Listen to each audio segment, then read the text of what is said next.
নমস্কার, কেমন আছো সবাই? আমার চ্যানেলে সকলকে স্বাগত। আজকে আমি পাপড়ি চাট বানিয়েছিলাম। কি দেখে মনে হচ্ছে তো দোকান থেকে কেনা? না, একদমই না।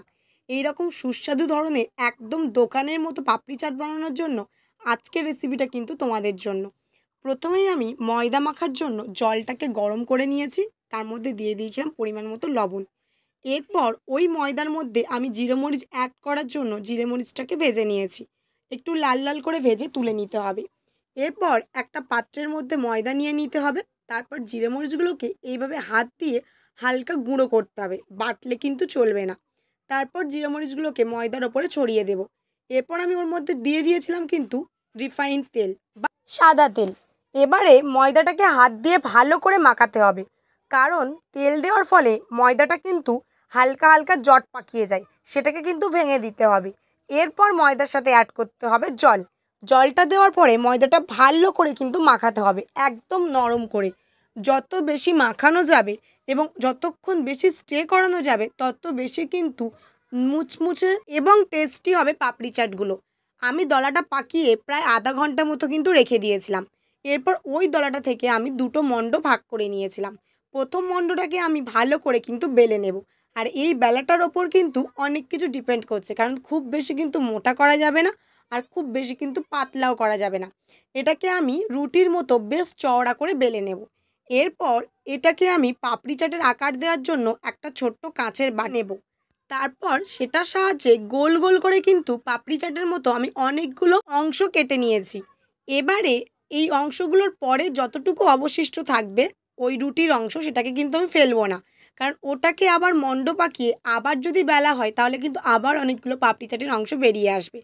যাই হোক, এরপর একটা কাঁটা চামচের সাহায্যে ওই আমি গোল অংশগুলোকে ফুটো ফুটো করে নেব, কারণ যদি না ফুটো করা হয় তাহলে কিন্তু সেটা লুচির মতো ফুলে যাবে, কিন্তু পাপড় তো ফুললে চলবে না। যাই হোক, এবারে আমি গরম কড়াইতে দিয়ে দিয়েছি তেল। এরপর একটা একটা করে ওই পাপড়ি চাটের অংশগুলোকে কিন্তু আমি ভেজে নেব।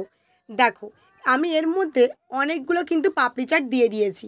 এদিক ওদিক করে লো টু মিডিয়াম ফ্লেমে আমি কিন্তু এগুলোকে ভেজে নেব, আর একটু লাল লাল করে নেব, কারণ লাল লাল করে নিলে কিন্তু দেখতে বেশি সুন্দর হয়।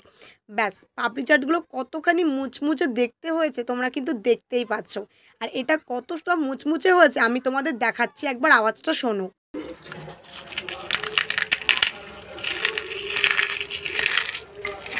এবারে আমি পাপড়ি চাট বানানোর জন্য নিয়ে নিয়েছি কুচিয়ে রাখা আলু, তারপরে ধনেপাতা, টমেটো, কাঁচা ছোলা এবং টক দই, ও তার সাথে হচ্ছে বেদেনা।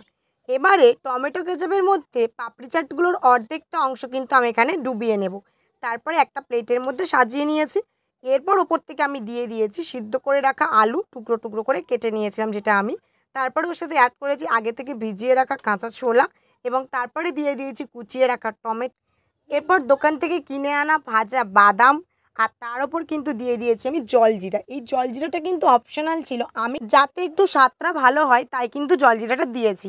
এরপর টমেটো কেচাপের কিছু অংশ যেটা বাকি ছিল সেগুলোকে কিন্তু ওপর থেকে ছড়িয়ে দিয়েছি। আর তার সাথে দিয়েছি কিন্তু এখানে আমি টক টক অর্থাৎ এখানে মা তেঁতুলের আচার করেছিল, সেটাকেই কিন্তু হালকা পাতলে একটু ওপর থেকে ছড়িয়ে দিয়েছি। আর তার ওপর কিন্তু দিয়ে দিয়েছি টক দই। টক দই ছাড়া তো পাপড়ি চাট একেবারেই অসম্পূর্ণ। টক দইগুলো ওপর থেকে ছড়িয়ে দিয়েছি, আগে থেকেই কিন্তু আমার টক দইটা কেনা ছিল। তারপর ছড়িয়ে দিয়েছি ওপর থেকে ধনেপাতা। এরপরে ঝুরি ভাজা এবং বেদানা দিয়েছিলাম। ব্যাস, এবারে কিন্তু আমার পাপড়ি চাট রেডি হয়ে গেছে। তোমরা চাইলে এখানে পেঁয়াজ অ্যাড করতে পারো, আমি পেঁয়াজটা করিনি কারণ আমি নিরামিষ ভোজন করছি কয়েকদিন তাই। আর ভিডিওটা ভালো লাগলে প্লিজ একটা লাইক, কমেন্ট, শেয়ার করে দিও।